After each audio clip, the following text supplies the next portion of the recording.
Hey there, everyone. Welcome back to the Overflow. My name is Mike Curtis. And I'm Alex Baldwin, also known as the Hatman. And I'm tired. I just woke up. So I will try to be as aware and intellectual as possible, or as much as I can for being a layman. And I'm assuming Hatman will do the same. I mean, I've been up for about 12 hours already, so I think I'll be all right. Oh, yeah. You got an edge on me then. Well, for those who do not know, the Overflow here is a time where every week we take a little bit of time to answer the the questions we were not able to get to in our most recent podcasts.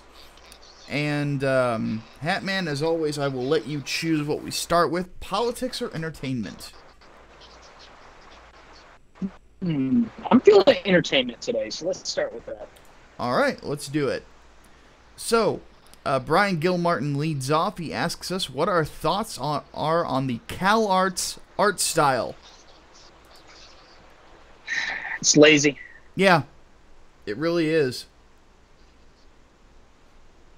I mean, I've heard it's supposedly praised there because, you know, it defies expectations, you know, because it doesn't actually depict humans and humanoids as, you know, human looking. So postmodernist bullshit. Yeah, pretty much. And it's funny too because, you know, saying that it's challenging the norm while still trying to, you know, make it the norm is rather hypocritical. Yeah. Well, that's one of the weird things about just this day and age. That's is oftentimes what is the norm is assumed, and you know, it just isn't. Like, Aiden had did a video, I think she put it out like yesterday, about comedy, and a lot of what she talks about is how comedy works. And the basic idea is that oftentimes what makes comedy funny is because the jokes you're making are against whatever the status quo is, or what we consider to be the norm. You know, back 15 years ago, the kind of slutty comic was a lot funnier than they are now. Why is that? Well, it's because nowadays we kind of expect more thoughts in our society. And I think that was exactly how Aiden framed it. And I think that that's the case, is that a lot of people who are on the on this artistic left, I think that they don't really realize that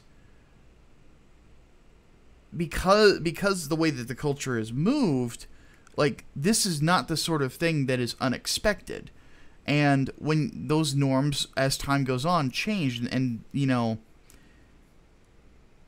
the idea that this is bucking a trend is just not true. You know, like, the more I look on Cartoon Network, the less I see of what I would consider to be high quality animation. You know, it's, you know,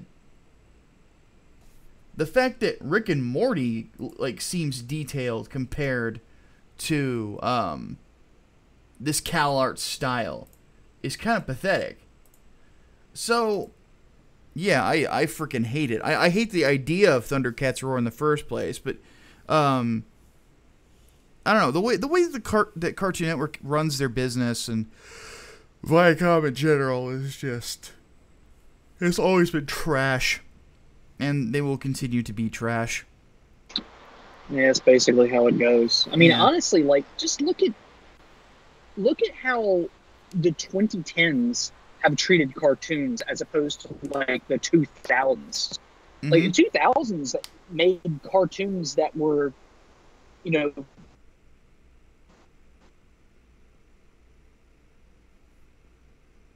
Hatman, you cut out there. really accessible. Oh, crap, sorry. Can you hear me now? Everything Yeah, okay? you're good now. You were Skyping a bit. Okay, cool.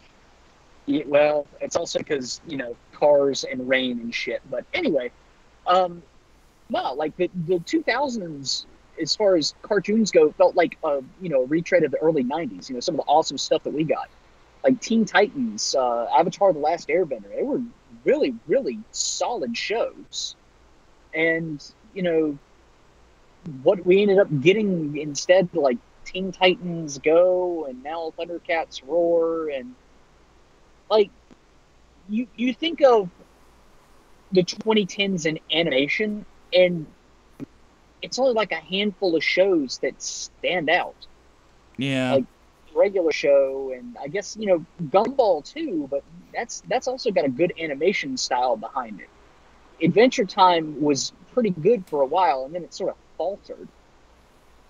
You know, it's just disappointing. Well, even then, you compare the level of detail and time taken into the animation compared to, you know, you go back to like the relaunch of He-Man or Justice League Unlimited, or Right, any of the Bruce Timm stuff. Like there's a level of care that just isn't there anymore.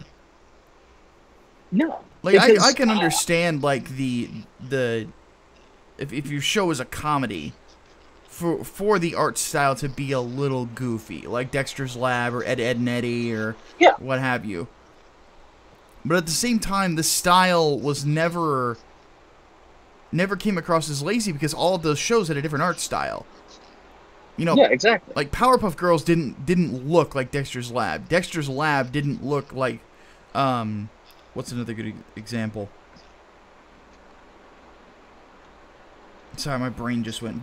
But Johnny Bravo. Johnny Bravo, yeah. Like there were similarities, Oh, yeah. but they weren't exactly the same. Like this is just like a copy paste. I mean, somebody had posted on Twitter like the Cal Arts soy face. You know, like it's everywhere. Yeah. The smile is exactly the same from Steven Universe to I think it was like Gumball to Thundercats Roar. It's like the same smile. Yeah, it goes from, and thinking about it, like they all go from like having lots of detail but similar character designs to just simplifying even more. Yeah. Like it went from Gravity Falls to Star versus the Forces of Evil to Steven Universe to Gumball, which is I don't think Gumball is a really good comparison because it's got plenty of different animation styles throughout the show. And then you got Thundercats Roar. And I'm like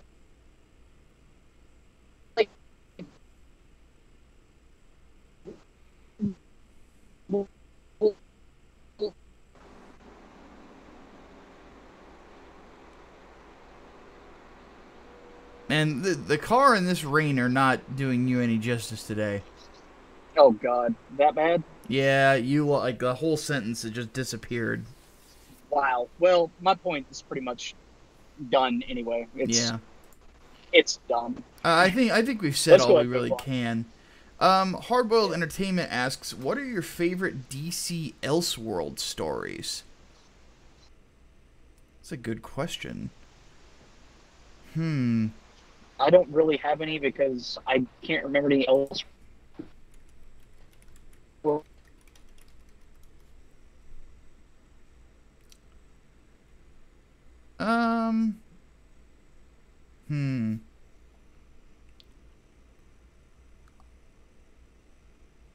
Vampire Batman was an interesting one. I can't remember the name of it. But I remember reading that ages ago. I thought that was really cool. So was Batman 666 during Grant Morrison's run. Now Grant Morrison's run largely sucked ass, but the Batman 666, which basically imagines a future where Damian Wayne is Batman, I thought was kind of interesting. I think those would probably be my two picks, aside from like the obvious like Superman Red Sun and Justice League The Nail. Like those are really good as well, and then of course Kingdom Come. So all right, well Crystal Wing 2149 wants to know: do we think that a good way to undo SJW Marvel is with Secret Invasion 2 and make all the SJW characters Skrulls so they could be killed off? That would be funny, but it would never happen. It would be such bad press. it wouldn't only be bad press, but I don't think that they would be able to feasibly pull it off narrative-wise.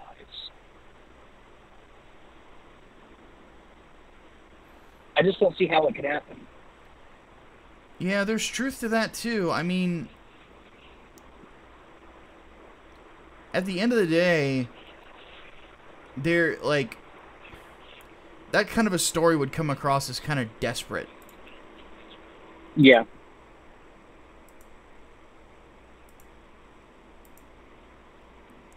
I mean, yeah, it really would. Because every once in a while, I pointed this out in my Iron Man 600 review, is that it seemed like with Bendis being around, every once in a while, they would do this, this story arc, and it wasn't popular, and then what would end up happening is Bendis would have to basically fix it all through an event, like Siege. Siege was basically undoing the mess that was Dark Reign, because a lot of people did not like it. Now, in hindsight, a decent chunk of people liked the concept, but that's in hindsight. And hindsight is 2020.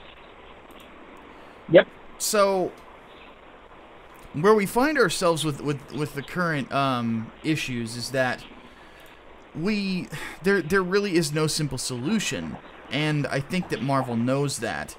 I haven't read through. I would have to just go to the comic shop or to a comic shop like a half hour away and sneak into a corner and read the most recent Black Panther, but I have no clue how Coates is going to go in the future with that book. I think they're going into space, and that sounds dumb. And but with this whole thing, it's Axel Alonso screwed up Marvel so bad in 1 year that it's going to take them probably 5 more to repair their reputation. Mm-hmm. And even then, there are some writers that they have right now that are completely and totally unwilling to do that. Like, there was one artist recently that apparently willingly gave Spider-Man soy face. Yeah. And I'm like, what the fuck is this? And that sort of shit, when you see it, you're like, yeah, I don't want to read these books. I mean, I'm just thinking of Dan Slott's entire run on Spider-Man. Well, his entire run wasn't bad, but it had its low points, but it never had soy face Peter Parker. No, well, it felt like he hated the character so much. He did so many things that were antithetical to who Peter Parker was. I mean, a freaking effeminate bachelor? How? Yeah, that never made any sense either. The whole him dating Mockingbird thing didn't really feel like it was a creative idea. It felt like he was doing it to jab at fans. Yeah, that doesn't make any sense. For God's sake, he's got self-confidence issues. Yeah. Come the hell on. Yeah, I'm very happy that the whole phase is pretty much over at this point. Yeah. They're always going to move on to Iron Man now, so... Ugh. Yeah. So we'll see what happens. I haven't read Spider-Man 800 yet. It comes out today. I am of the opinion that what he's probably going to do to get one last fuck you to the fans, he's probably going to kill off Mary Jane. And then everyone will be very pissed off at Marvel. Yeah, there will be firebombs.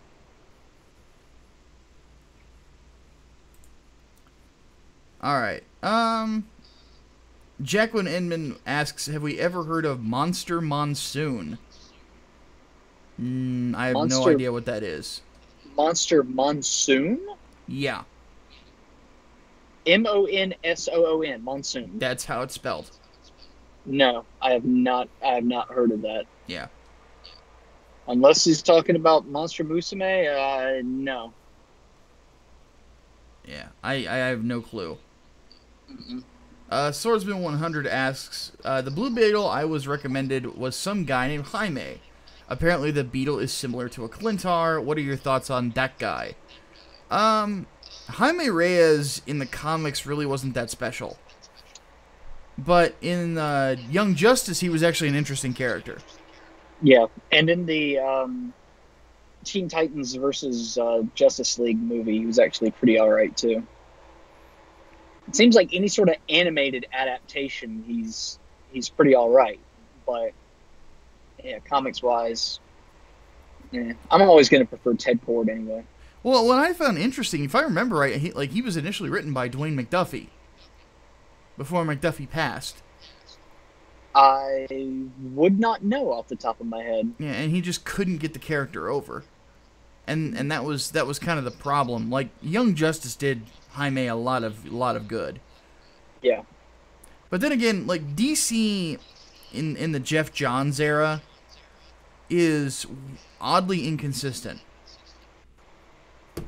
Because Jeff's books were good, but a lot of the things surrounding his books were not that great. Yeah. Like, Batman was kind of okay, Superman was kind of okay, Wonder Woman was kind of okay.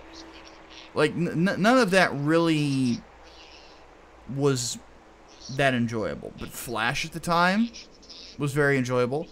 Green Lantern was the shit.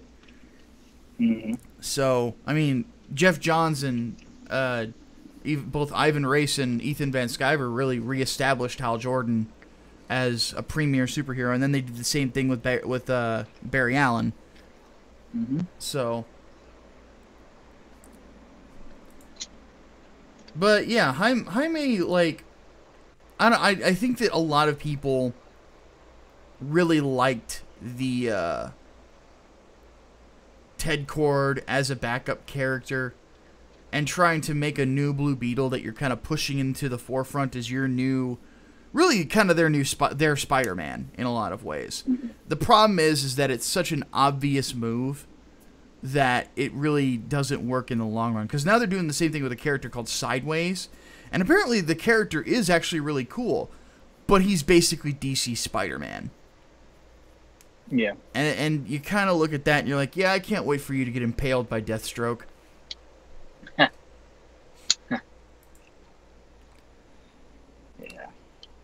Alright, so Eclectic1995 asks the last entertainment question, wants to know, does Iron Man have a giant Robomech or Megazord-like supersuit? And if not, why hasn't he made one for himself? Well, there is the Hulkbuster. Mm-hmm. He also created a piece of an armor to fight a Thor, who at the time was the king of Asgard, called the... It's not called this, but it's nicknamed the Thorbuster armor. It's rather huge. And I think that there was a something called the God Killer armor that was familiar with. That was more recent. That if I remember right, it was made to fight Celestials.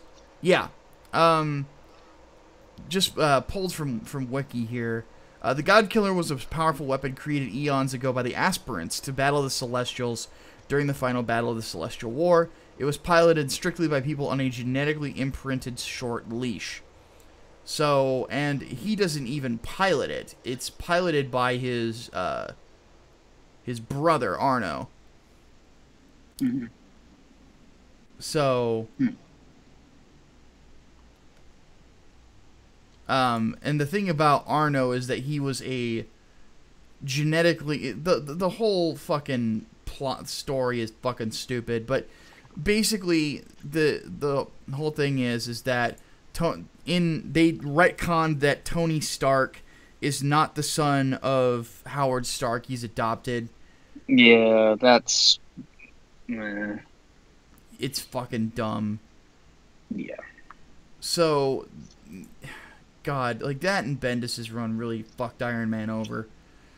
But point being, it does exist, but yeah, it's from a plot line that was just fucking stupid, and I'm hoping that they retcon all of it because God, Bendis' Iron Man was trash. And this is the problem. Like, for as long as the Iron Man films have been around, and Matt Fraction left the book, that Iron Man has been garbage. So, because the Matt Fraction run on Iron Man that starts with the 5 Nightmares is amazing. And then when Fraction leaves the book, because it was him and Salvador de la Roca doing the art for the whole time. It's fucking great. And then just out of nowhere, they dropped him. And, yeah, it just, no bueno. Yeah. Which, that's sort of the amazing thing when you think about it. As I pop my neck here. The very idea that as these movies have become so popular, the comic books that they're based on have been so trash. But then again, like, all these storylines have been based on comics from, like, back during the Quesada era. Or a little bit before that. Like, for example, the Black Panther film was... if people tell you that was based on Coates, no, they're wrong. No. There isn't a single Killmonger story in Coates' run because Killmonger is dead. But the Black Panther film is based on the second arc of Christopher Priest's run, which is basically Killmonger and T'Challa fighting over Wakanda. Civil War is based on Civil War. Winter Soldier is based on the Winter Soldier arc of the Ed Brubaker run. You know, it just goes down the line. Like, the Iron Man films have been more ripping pieces from Warren Ellis and Matt Fraction's run than they have been anything recent, and not doing that well of it, in my opinion. I thought Iron Man 3 was not that good. Yeah, Iron Man 3 was kind of balls. So, anyway, let's go ahead and move on before I rant a little too much. So, let's head on to politics.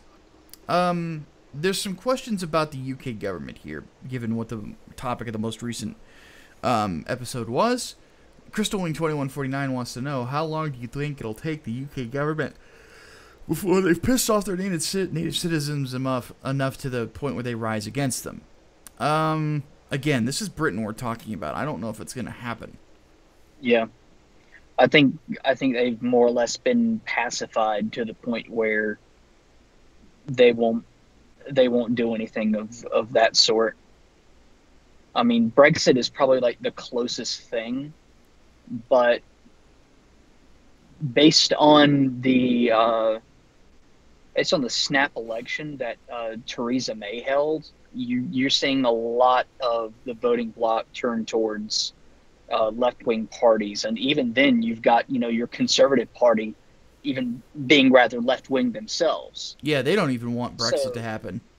Yeah, so I don't think it's going to happen. I think we're going to see a large immigration away from the UK as far as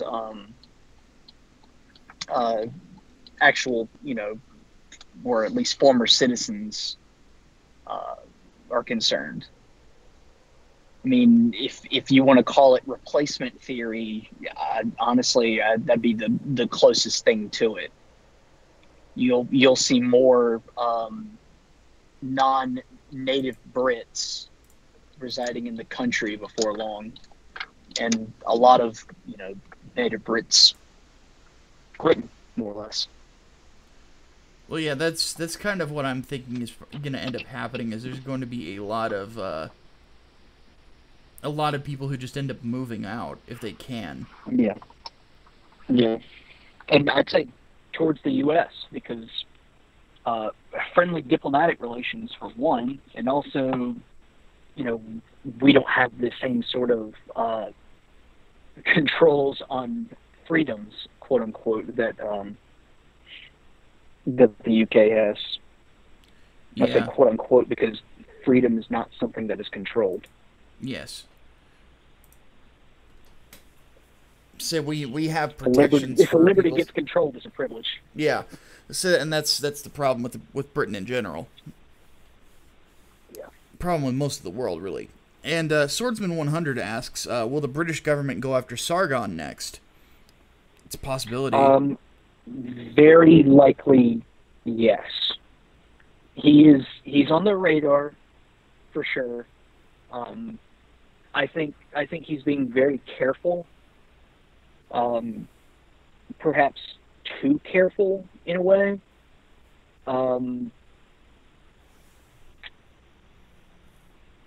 But yeah, I think he's going to be targeted if he's not already a target for something that is yet to happen that we don't know about yet. Yeah, but yeah, I think it'll definitely happen at some point. Hardboiled Entertainment asks, what would Trump's wall look like going along the Rio Grande? Going through the river, or a more electronic wall, or what? It's an interesting question. It'd be a dam. There you go. Now, I really am not quite sure how they're going to do it, to be honest. I don't know either, but we'll see. I think some sort of like hydroelectric power station on the river would seem rather likely, because Trump would also see it as a job creating opportunity. Yeah. So. Yeah, because that you gotta think of like how much space that is. You've got from the very tip of Texas all the way to San Diego. So it would go along the southern border of Texas, which is a lot of space, basically from El Paso to Brownsville, and then all across New Mexico, or well, not a whole lot of New Mexico, but most of all of Arizona southern border, and then California as well. And you also have to keep in mind that California is probably going to try to block that as well as much as they can. Yeah. The People's Republic of California at this point. But, yeah. I have no clue. I just want it built. So this one's been asked of us for a bit, and I'm surprised we haven't done it yet. Exterminatus on MS-13. Is there anything bigger than an Exterminatus? Not really. Can we assemble the Infinity Gauntlet? I have no access to such things, sadly. I guess an Exterminatus will just have to do. Yep.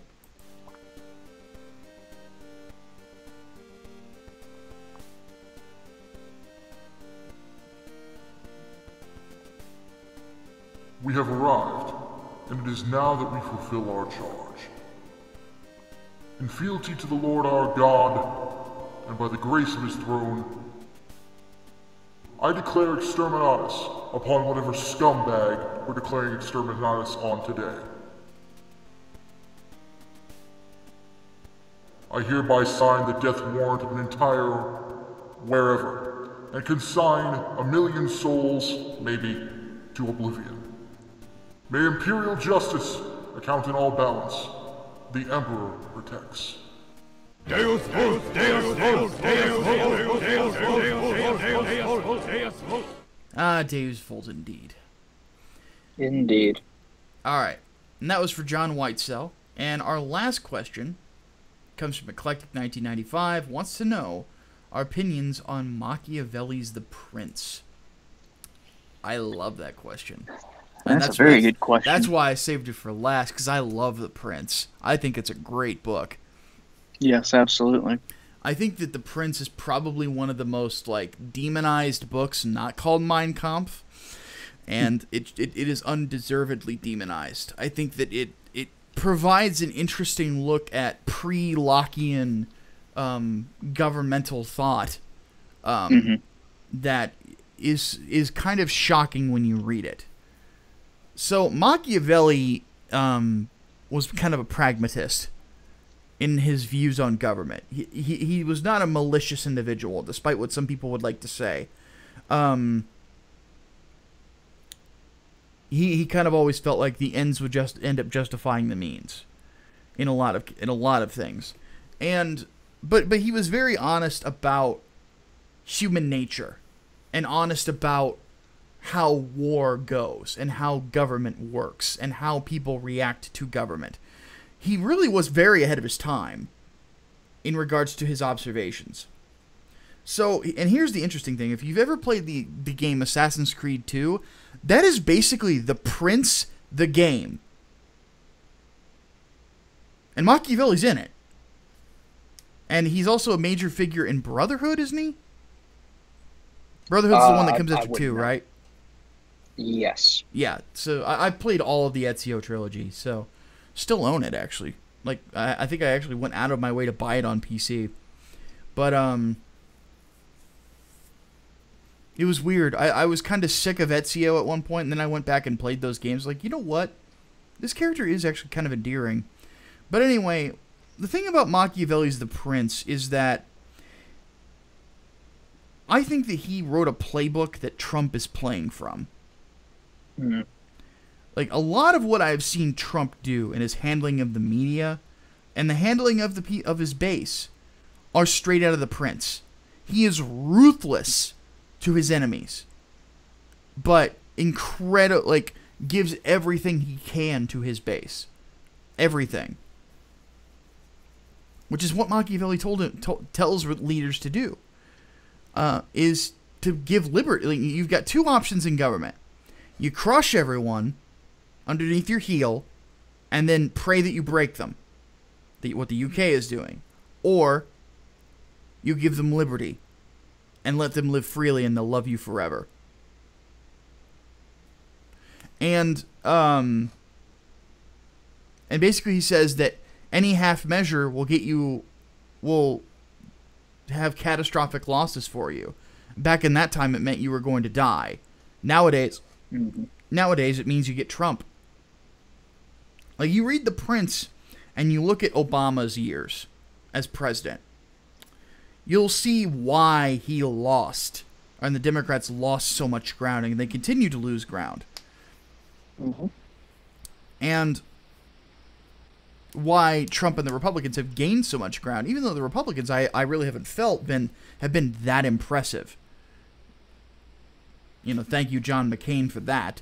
But fact of the matter is that it is a book that will teach you an interesting idea of how to handle government from the top level as kind of as a figurehead.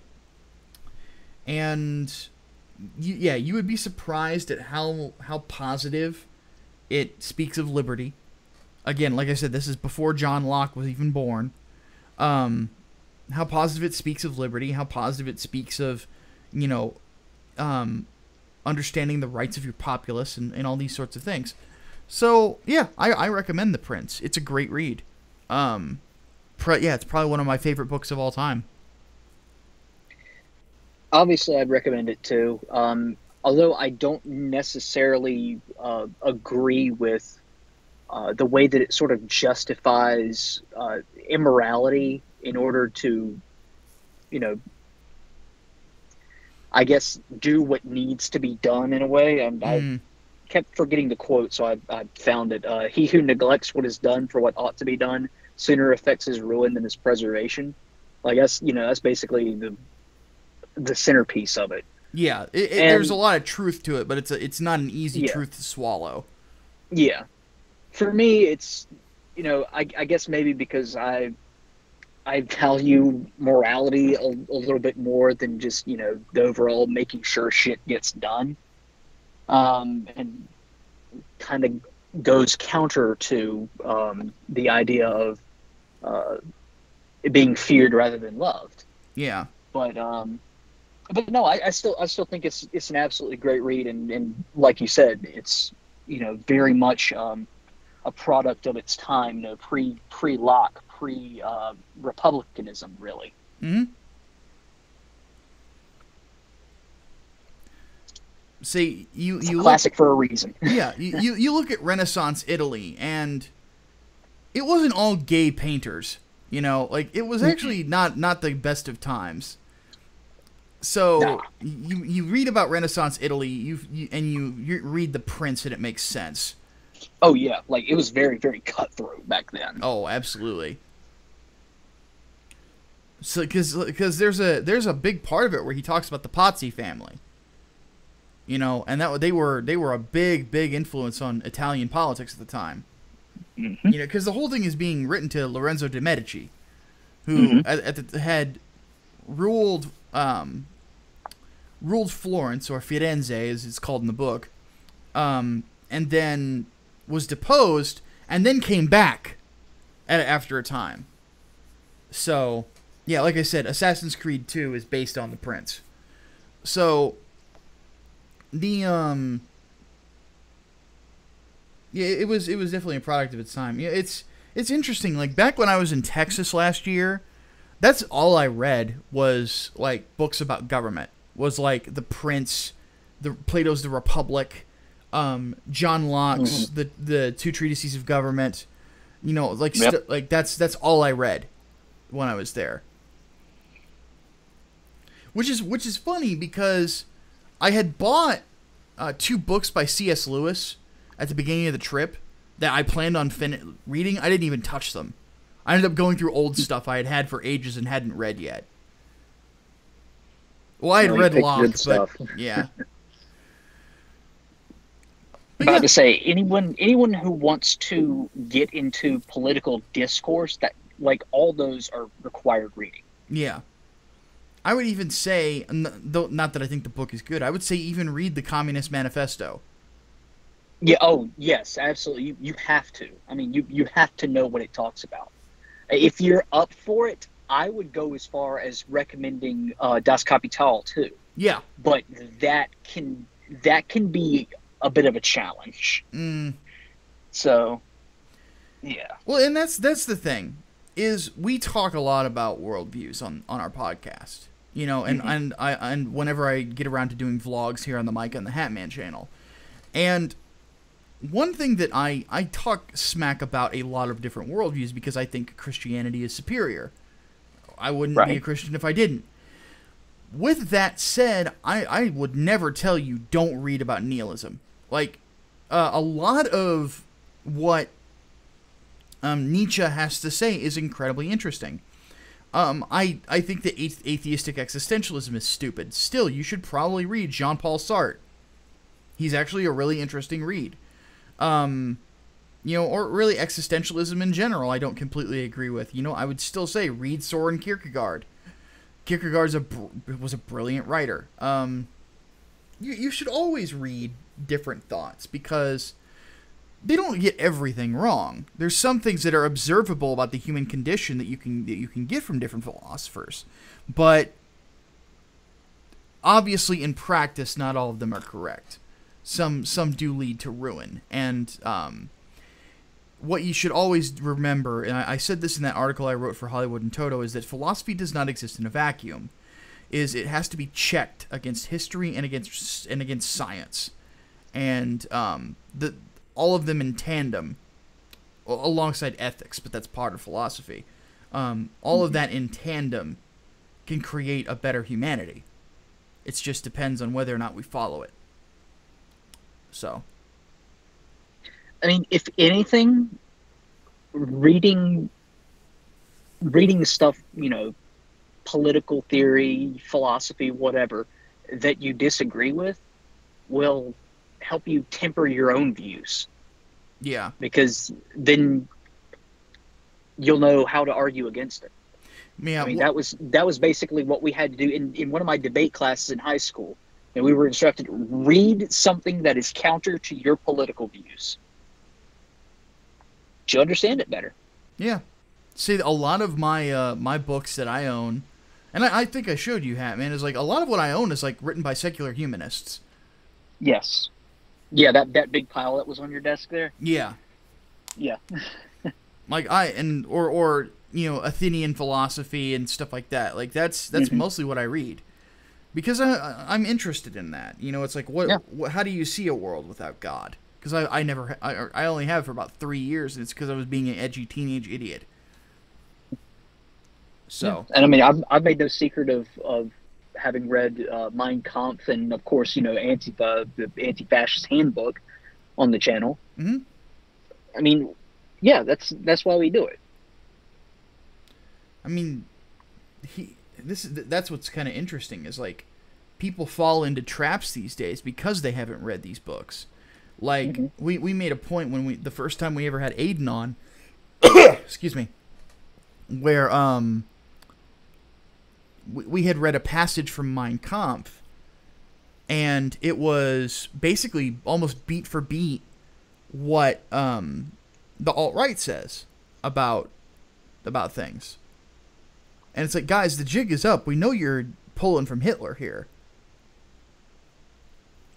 So the facts are all there. It's just about digging them up, pointing them out, and understanding what they are. So, all right, I am out of the things to say. I think that's a good note to end on. All right. Well, folks, we appreciate you all stopping in and asking these questions. If you're coming over from the main channel, don't forget to subscribe and hit the notification button so you'll see whenever these things pop up. And I may have to do a vlog in the near future about my book recommendations at some point. I think I will do that. I might do that tonight. So, with all that said, my name is Micah Curtis. And I'm Alex Baldwin, also known as the Hat Man. And we will see you guys next week. Davis Volt. Davis Volt.